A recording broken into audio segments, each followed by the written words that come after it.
First year we won 20 games, made playoffs, and 12-year career there ended up being a really positive one. So I just never looked back. Baseball became boring, and it still is boring. So softball is a lot more fast and fun, and you as a coach you get to have your hands in the cookie jar, and you get to make sure that you get to really manipulate things and have more of an effect in the game. So it's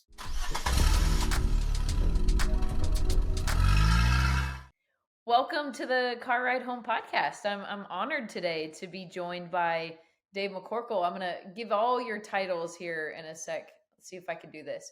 Dave is the National Director of League Operations for Alliance Fastpitch. I think I added events recently too.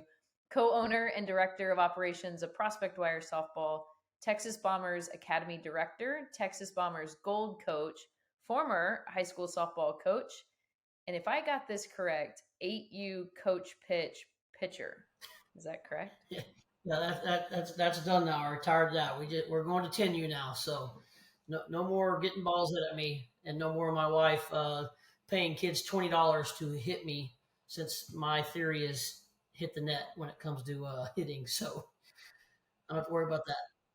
Well, it's fun because you and I get to hang out daily now. So we're going to put on different hats and be really serious and talk about our podcast here. But I'm excited to dive into, in your title, there was a lot of operations director. And I wanted to take this time, especially in the season that we're in, when this is produced in July, of heading into our national championships. And I think there's so much behind the scenes stuff that people have no idea. I didn't even know, right? I used to just show up to a tournament.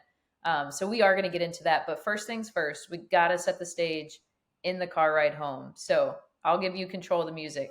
What are we listening to? Clay Walker and Pandora. Oh, interesting. Yeah, Favorite Clay Walker sometimes song? sometimes three doors down, Pandora. So a little mixture of the two. I think you just showed your age. Usually the kids are in the car with me, so I have to be somewhat limited to the music. So that's the best two stations I have. And then, of course, sometimes Kids Bop for the kids. Fair enough. Where are we eating on the car ride home? Chick-fil-A. So unless we get to stop, then it'll probably be a Mexican place that we stop and get some chips and salsa and queso and do what we do there. Spoken like a true Texan. What is your most, and you've worn many hats, whether being an athlete yourself, being a coach, whether it was high school, travel ball, or even now being a dad. What is your most memorable car ride home? What's the first thing that comes to mind when I ask you that question? I think my car ride home memory is me riding home. My mom and dad were always very good at, on the car ride home, is did I play my hardest and play my best? Which is obviously where my core values of as a coach and everything I do with attitude and effort come from. Is, that's it was non-negotiable. If I didn't play hard, it was not pretty. And I learned real early that, my attitude, I got yanked out of the dugout by my ear one time because I pouted about an umpire's strike zone call, which was a bad call, but it's not negotiable. As I got dragged out of the dugout by my ear and was not able to play the rest of the game. And so, it's just, I learned that it was, obviously as a Pete Rose fan, is that, hustle is key. And the attitude and effort you carry is not only on the field, but off the field is your character forever. What about, because you're now responsible with the Texas Bombers organization, and you deal a lot with families and with parents, or even working with your different coaches that are inside of the academy or inside the Bombers.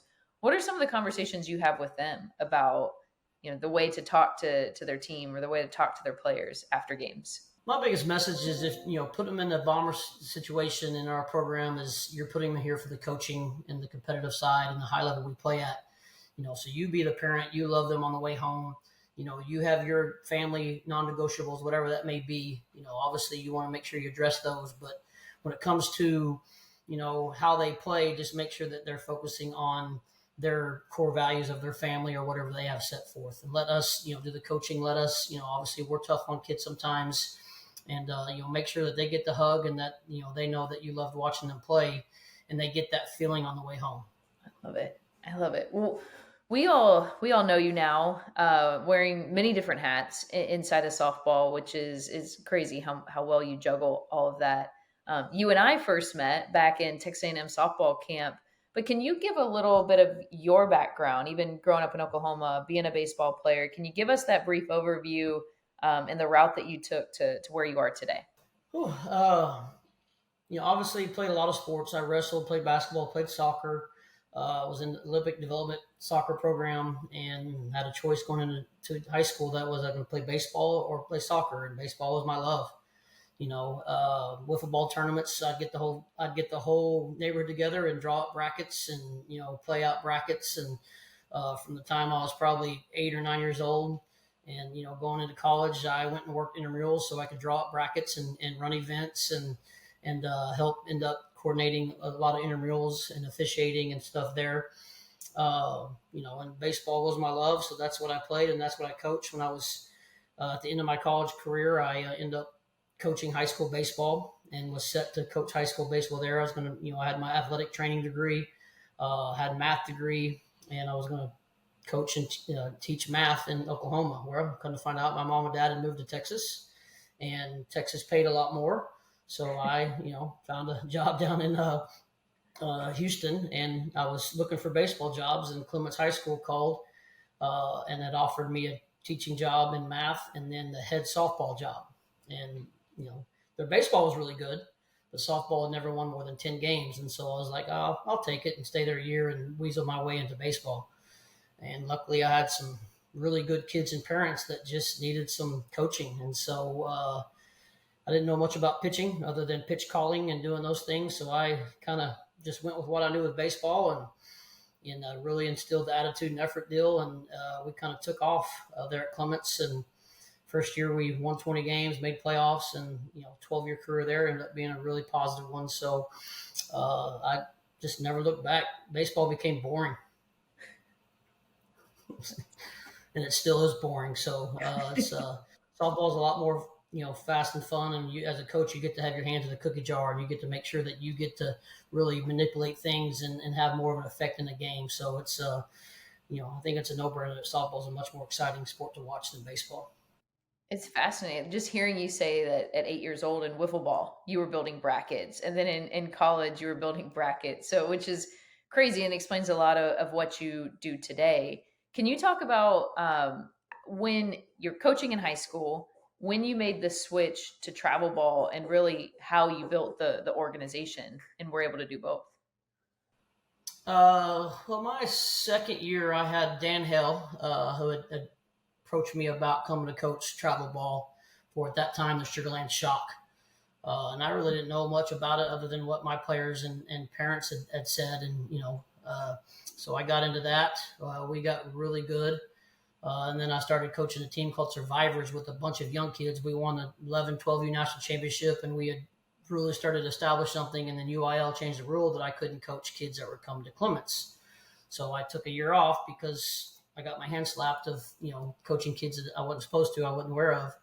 And then Texas Express called me to take over their program, their team. And so I took over the Texas Express, and it was challenging, but we had my friends at the time, Greg Wallen was, his daughter was playing for me and he ended up helping, and a couple other people. And we built that. And then we added a couple teams, and then the Aces, Dan Hale came back again after he was with the Aces and needed somebody to kind of take over there. So Aces and Express merged to Aces Express.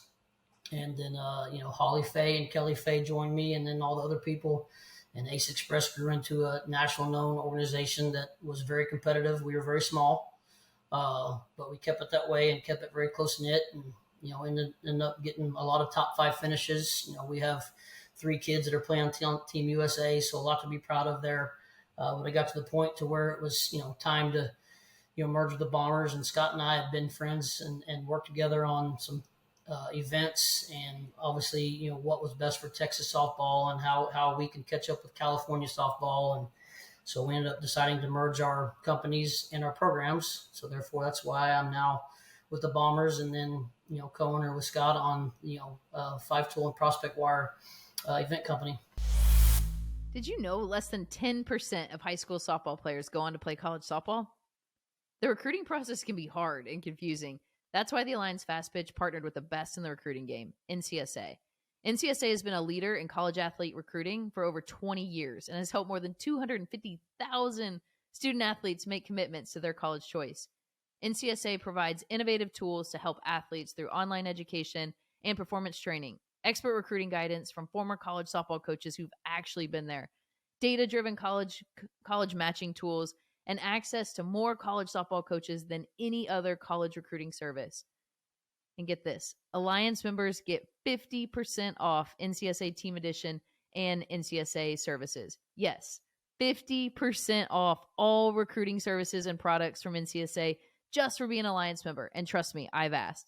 The Alliance is the only partner with this 50% off discount for our members. Take advantage of this Alliance membership benefit. Get the edge on recruiting. To see what NCSA has to offer, visit thealliancefastpitch.com, click on partners, and find NCSA. NCSA, the smart way for coaches, clubs, and athletes to win at college recruiting. It's interesting because I think the merger, right, of travel ball organizations is interesting. Sometimes we see it. How many teams were with Aces Express? And then what did that, from a business standpoint, what did that look like? You don't have to go into all the details, but just curious of like how all that actually works. Well, most of our Ace Express was all under nonprofit, so it was, not necessarily for profit.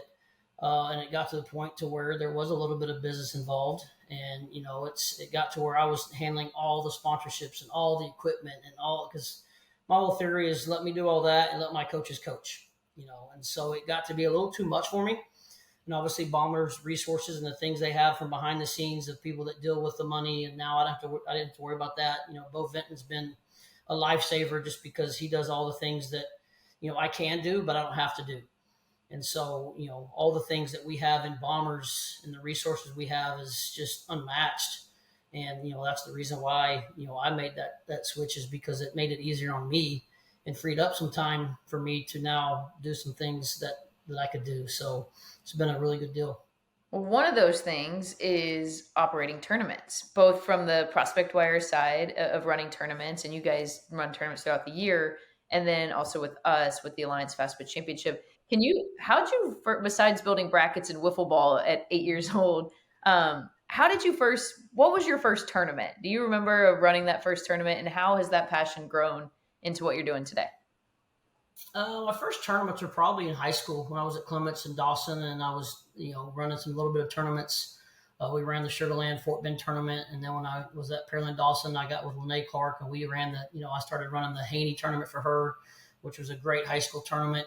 And then I was just running some small round robins and some stuff with our Ace Express, and then Scott and I got together and kind of had the idea of a Gold Cup, and Scott's an idea guy, and I somewhat stole his idea, and I'm the one that executed it. And we started the Gold Cup, and then I started Gold Cup events, which included, a Gold Cup and a Summer Cup and a Winter Cup, and so we just kind of staggered into the level of, going from 8 teams to 40 teams to 60 teams to, 100 teams. And I just, I enjoyed doing it. I like to obviously be creative with formatting and brackets and the things we do there. I'm kind of an over communicator. So when we do have events and do have formats, I try to make sure that communication is crystal clear, and that, teams and players and coaches appreciate it. And so Gold Cup ended up being very successful with a lot of good teams and college coaches. We feed the college coaches fajitas and steaks and all that stuff. So obviously that helps bringing them in. But, it's just, you're trying to provide an experience over expense. And for a long time, there wasn't much profit. It was all paid towards expense, and people nowadays still don't even realize that there's not as much profit as people think there is when you run an event, because you're doing everything you can to bring in college coaches to provide a great experience for college coaches. And obviously fields and umpires and all that is just, it becomes an ungodly expense, because you got to take care of the umpires and make sure that they're getting paid. So, it's a lot to it. Yeah, I don't know if people really realize of everything that goes into it. And when you start talking about, because I feel like a lot of people start out running tournaments and maybe they do it as a fundraiser for their team, and it's an 8-12 team round robin. But when you start getting into these 100+ team tournaments, it's a full on operation. Can you kind of what goes into that? of what goes into some of the details and logistics, because again, as players, I just want to show up and get on the field and go play, right? But stuff has to happen for you to get to first pitch. Yeah, I'll tell you what's a lot easier nowadays because you have things like Turning Machine and some of those scheduling apps. I had built all my stuff in Excel, so I had an entire Excel database of things that I had built personally, and that fed from one tab to another, and created brackets and provided those on PDFs and tried to create a website. And so, I mean, that was challenging, but it's fun, but then it came to a point where Turning Machine came about. I think I missed the boat because I probably could have built Turning Machine because it really is just an Excel spreadsheet all into an app. But things like that have made it a lot easier. I create a format and put it into what I think it is. And now I have, people that work for me, especially Christy Malpass, shout out to hers. She takes what's in my head and I put on paper, and then she puts it in a Turning Machine and is able to do that. And that way I can go do somewhere else. And she's, doing a lot of that stuff. So it's, it was tough there for a while when you're, just straight up Excel spreadsheets.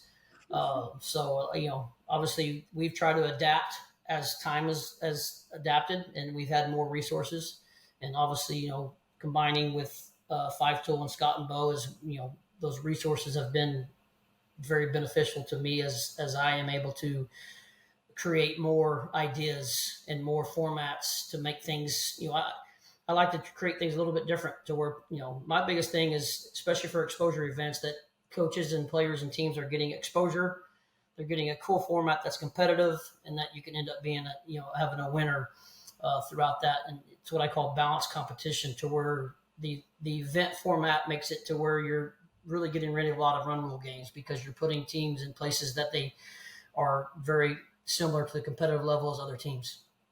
Getting exposure, what does that mean? How is a tournament operator building a tournament? Can you kind of ensure that these kids, because that's important, right? And a lot of the events that we put on, and parents are asking, our college coach is going to be there, my kid's going to get seen. So from a tournament standpoint, how are you working on that to make sure they're getting exposure? Yeah, well, a lot of times, camps is obviously you bring in college coaches to help run camps, get kids exposed there. And then obviously the format of your event is you'd like to have, a couple games to where coaches don't have to worry about lineups, where they can have free defensive substitutions, to where you still have the competitive level, but they're also able to do some things that the lineup really doesn't matter, and the kids are being seen, and the college coach says, hey, can I see this? So this kid pitch or this kid hit, and there's a little bit of flexibility. Now, obviously the switch turns, at some point to where you want to make sure that it's got to be, a true lineup, and the integrity of the lineup is got to be accurate, and that you're playing for a winner. So, we try to make sure that we mix and match that to where, kids are getting what they want, and the exposure of college coaches is as maximized as possible. Well, speaking of format and kind of craziness, I do want to talk about our Alliance Fastpitch Championship Series, and to give a little bit of the backstory on what we call the AFCS. When we started the Alliance in 2020, that was the vision, was to put these athletes in an experience that they hadn't had yet in travel ball, and to prepare them for college softball postseason, which a couple of the things we talk about are, like trying to beat a team twice, or playing a best 2 out of 3 format. So we came up with this crazy concept to have regionals, super regionals, Elite Eight, and a national championship series all in 1 week, all in one tournament. And in the first year, which you were not a full-time employee yet at that time, but we actually did it to where we started the event with Tier 1 teams and Tier 2, which essentially would be our version of NCAA Division 1, NCAA Division 2. And it was a little bit complicated. And I think one of the biggest things is teams weren't really getting a lot of games. And by that point, when you spend a lot of money as a family to get there, and getting a certain amount of games is important at a national. So insert Dave McCorkle, August 2021. You come in, I stole you away from being a high school teacher and coach.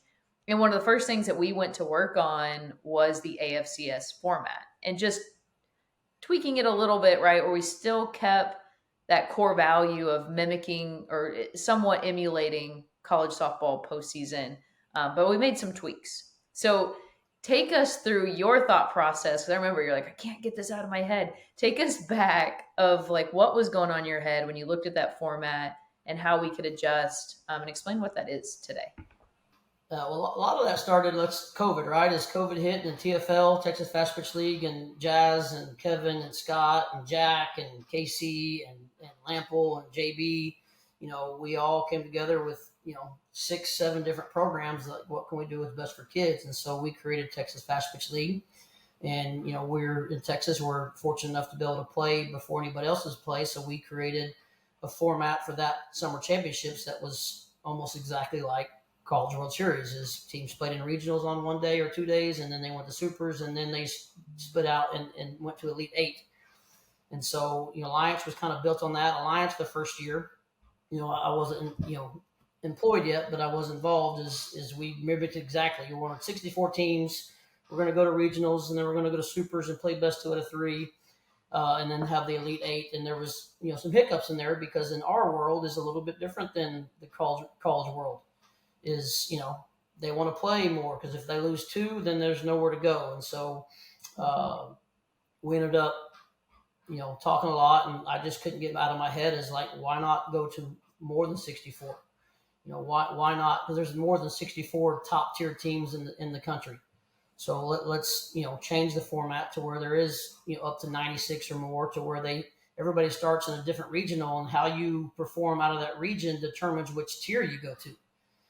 And so I spent a lot of time on pencil and paper and come up with having 16 regions, and the top 2 from each region would advance to the tier 1, which gives you 32 teams. The 3rd and 4th place team would go to tier 2. And then the 5th and 6th and beyond would go to tier 3. And now you have 3 different national championships all within one. And so now those teams, Joe Brewer in Northwest said it best one time. He's like, we don't know where we fall. We don't travel. We don't know where we're at. We think we're one of the top teams in the country, but, we want to get there and then figure it out without having to pay a lot of money to figure it out during the year. So that really struck to me as like, all right.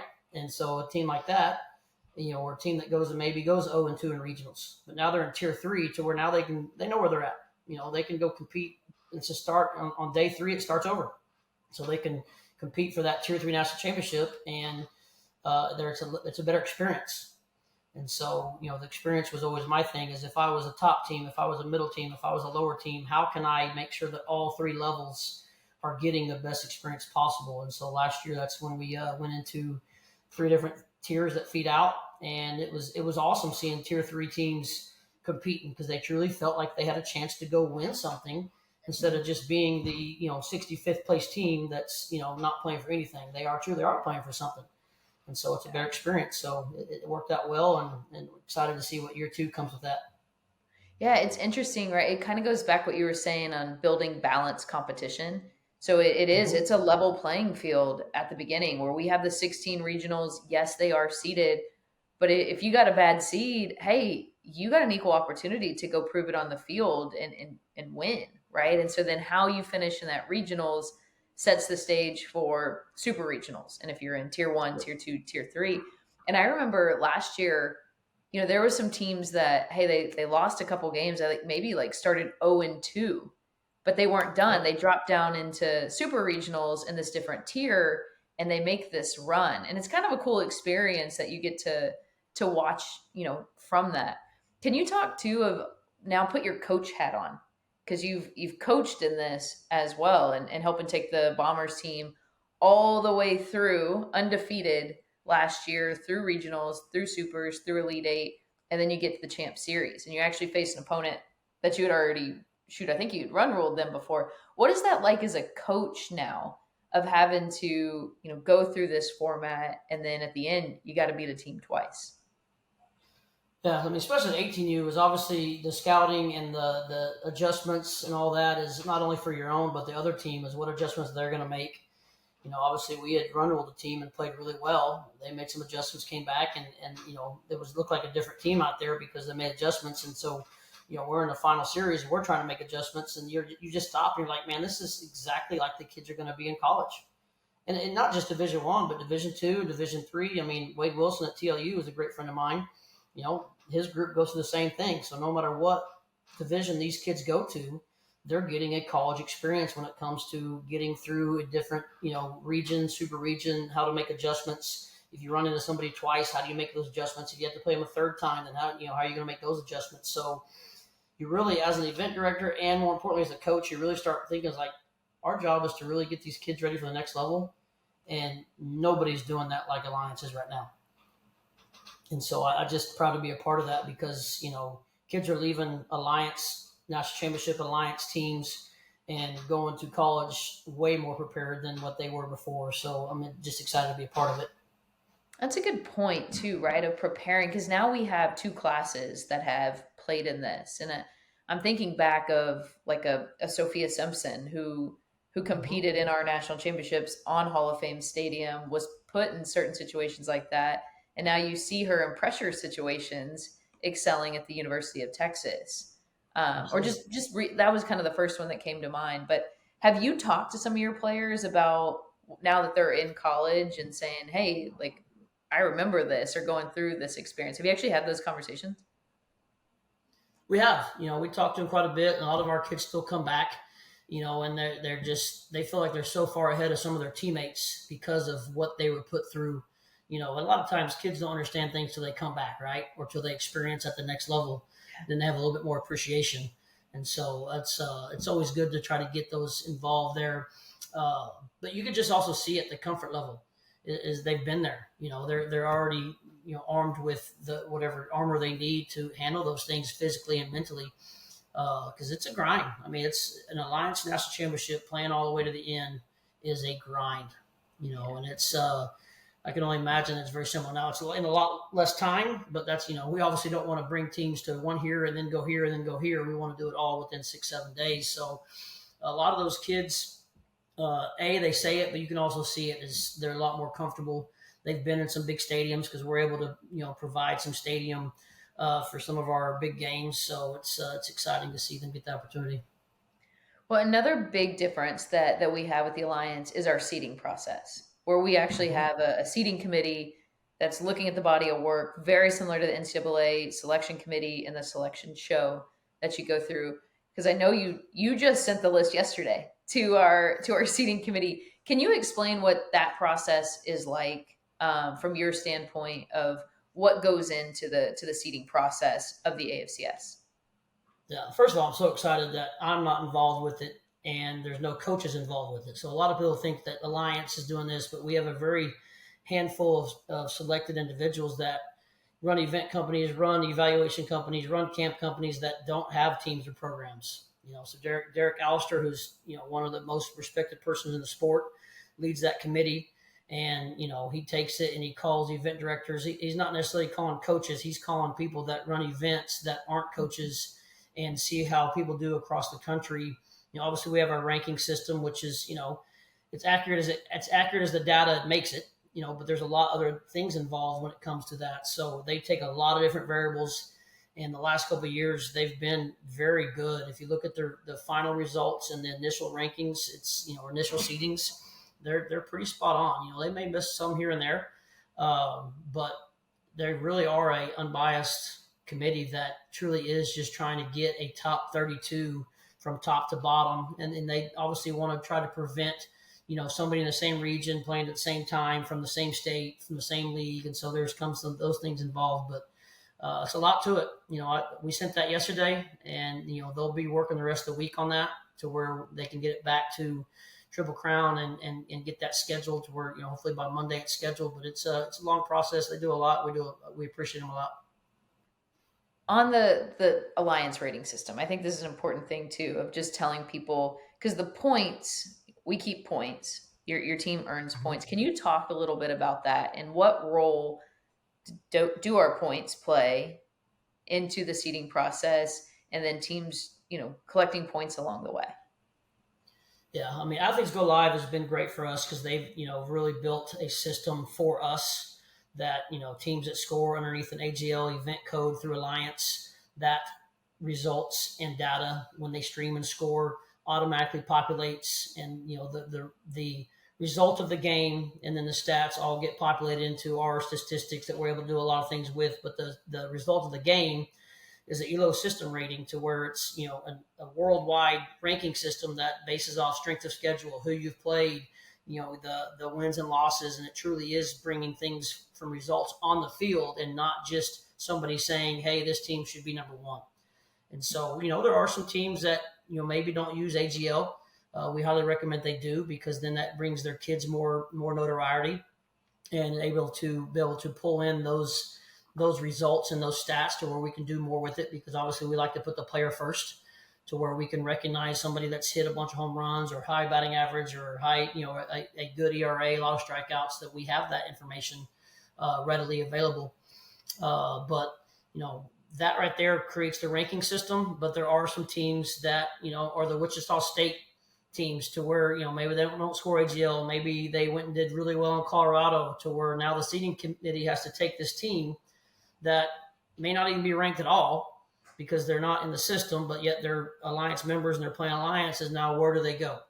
Or you have somebody that hasn't played a tough schedule, and they've, maybe manipulated their schedule to where, their record is really, really good, but they haven't played anybody. So therefore have to take that, team and realize, okay, yeah, they're not the fourth best team in the country.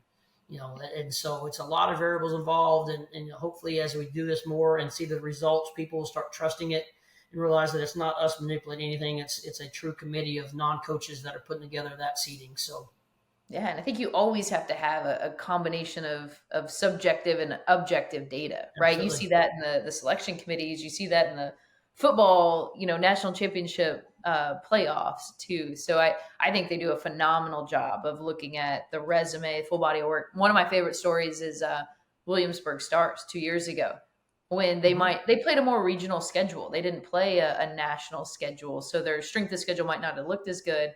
But our committee knew they have this pitcher named Emma Limley who's pretty dang good, and sure enough, they were our 17th overall seed and made their way, because I think they won 1-0 and 2-1, and maybe only lost to you guys like 1-0. But those are things that are really, really important for a committee to see. Correct. So bold predictions are seedings. We haven't even seen them yet. And I've always admired you, because you're somebody who is like the most neutral person. I mean, even last year you went from losing a national championship game to helping me pass out awards to the championship team. So I've always respected your ability to just stay neutral throughout all of it. And I think that could be echoed throughout our world too. So bold predictions. We'll start with 18 and under, just from what you've seen. Give me your prediction on a national championship matchup. I think Batbuster Stith will definitely be in that. We can go Final Four. Batbusters, Athletics Mercado. Then it's a dogfight. It's a dogfight for, second through whatever. Batbusters has proven right now that they are the team to beat. They've been dominant throughout the year. Impact Gold, Jackson has been really good. They just won TFL championship pretty handily. It's just, that's a good thing of Alliance. There's another 20 teams there that could really be a part of that conversation.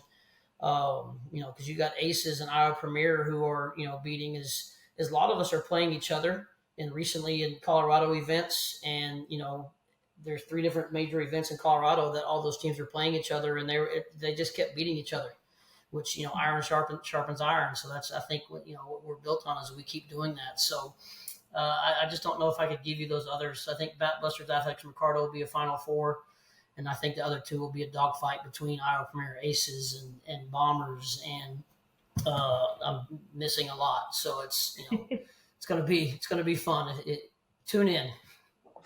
Well, the other 16U, I know you've been coaching at the 16 under level. And 16U can be difficult sometimes, right? Because maybe some players move up in the middle of the year to 18s. Give me some teams to watch at the 16 under level who you're expecting to make a run through the AFCS. I'll give you a list of teams. Athletics Mercado, Hovermill, Impact Gold Jazz. Aces are always good at 16U. Batbusters has several teams. Bombers have 2 or 3 teams that could make a run. I could go on and on. How about our Super Cup champ? That's no doubt. Yeah. So I mean, it's Super Cup had 8 teams in it. That definitely was going to be a huge plus to it. I just again 16U may even be bigger. You got the Warriors coming out of California.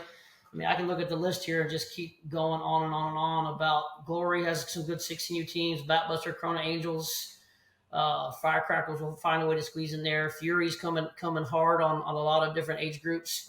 And so Impact Gold Jazz just won TFL for the second year in a row. They placed well again in the Super Cup. Who am I missing? Oklahoma Athletics Madden Clemers is who handily won Super Cup, and then went on and made a run at the Colorado event. Is they're putting up 16 runs a game and not giving up but one or two. So it's they're pretty scary. I think at Super Cup, which is 3 games, they hit 14 home runs. Yeah, something just insane. in 3 games against 3 top teams in the country. Yeah. So it'll be interesting to see how Oklahoma Athletics come out to California and do that. So I would think they're going to make a run to be the one of the final 4 teams, and the door's wide open for a lot. Usually I end with rapid fire, so we'll consider that my bold predictions. That's a new segment we just started with. But rapid fire, what was last year was your first national championship with us? What was one of the biggest surprises in hosting? Put your hosting hat on that you didn't expect that was a positive surprise. I think the biggest excitement I had was just seeing the tier 2 and tier 3, how those teams were competing to get to the Elite 8.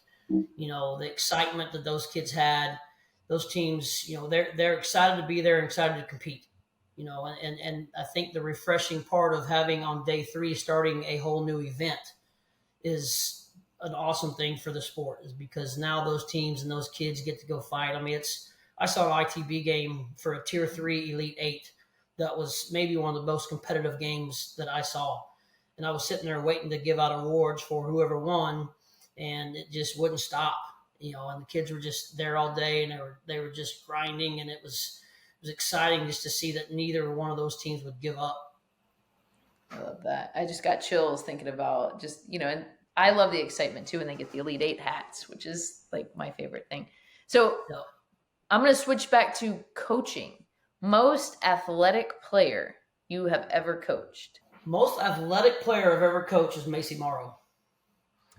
I thought you might go Janae Jefferson. It was, I think at Clements, she started in center, started in left, started at short, or started at third, and the senior started at short.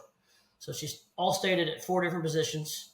Somebody always asked how fast she was, and I said safe, because she would never run fast when she had to, but she'd run as fast as she needed to be safe. And I know that was one of your teammates, but it's she was fun to watch play softball. Obviously you have to put Janae Jefferson in that talk. But Janae just had a drive to just never settle for not being anything but the best. And so, obviously her junior, senior for us, she really started to sparkle. And then she just kept getting better in college and just never stopped. A lot of times you'll see kids in college, even your best ones, as they get there, they're just pretty consistent for 4 years. Janae got there and just, kept getting better and kept getting better and kept getting better. And then obviously she's now on the USA team and one of the best players in the world. I would say she's probably, one of the most athletic, but Macy was she was a rare breed when it comes to overall softball player. He had the arm, she could swing it, she could bunt it, she could run it. She was fun to coach. Oh man. She scored the most important run in my career, which was to beat Florida to go to the national championship game. So you're talking about safe, probably ran her fastest in that, scoring from first to home. Yeah. And you can answer this however you want. Most surprising player you have ever coached? I'll be honest, I think Kelly Maxwell may be the most surprising. The reason I say that, because she had some pretty major injuries to her back when she was a junior. And so her recruiting was limited. Obviously she's a topic of a lot of softball talk right now. But when she went to college, she had to redshirt because of injury, just wasn't where she needed to be. So Kenny wasn't quite ready. Redshirted her. She went through some, struggles, obviously physically and mentally. Is she ever going to be able to get back to be as strong as she possibly can?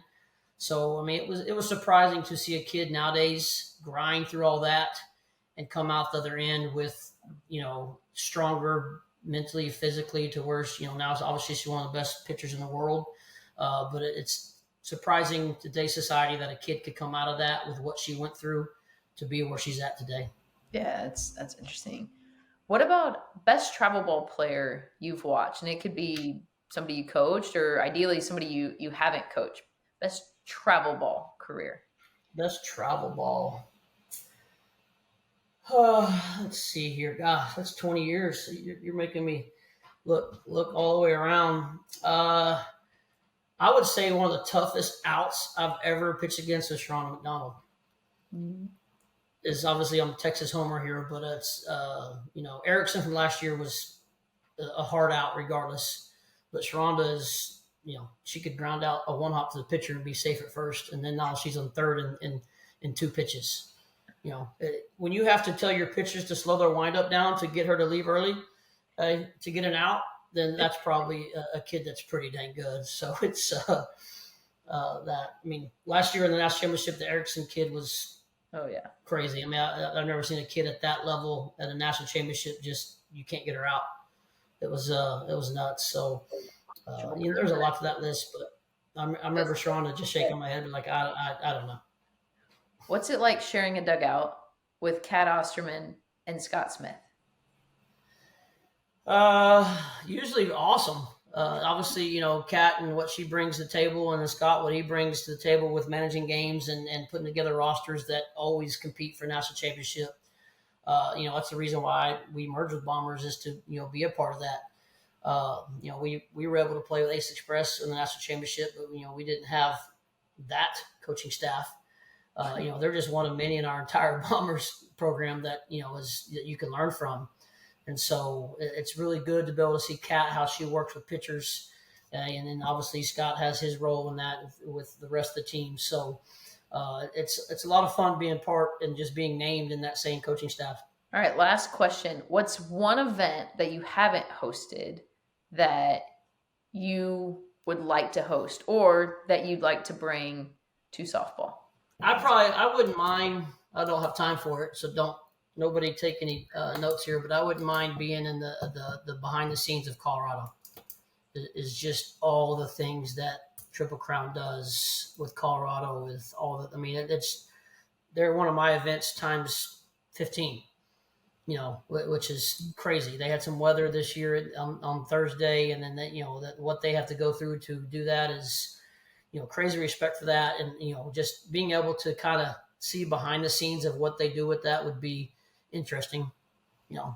Don't call me. I don't want to. I don't have time for that. So we're not lending him.